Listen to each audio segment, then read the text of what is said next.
দোকানে দোকানে আসো। আসি, দাঁড়াও। কি নেবে? চিনি নেবো, 10 টাকা চিনি দাও। 10 টাকা চিনি? 10 টাকা চিনি নিয়ে আবার কি করবেন? তো পায়েস তৈরি করবো। পায়েসে চিনি হবে?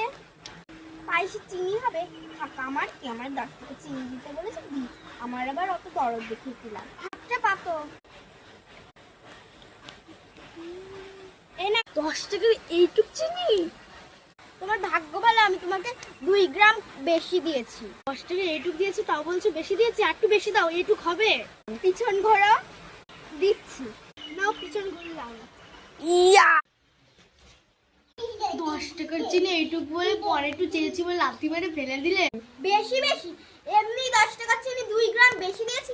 অন্য লোকের কাছে গেলে 1 গ্রামও বেশি দিত না। বেশি বেশি, এমনি চিনির দাম আকাশ ছোঁয়া হয়ে গেছে, আবার চিনি নিতে এসেছে। তুমি দিলেও এত দাম হবে না। যাই, বাড়ি যাই। আজকে মনে হয় পায়েসটা হবে না। চিনি এত দাম, সোনার থেকেও বেশি দাম।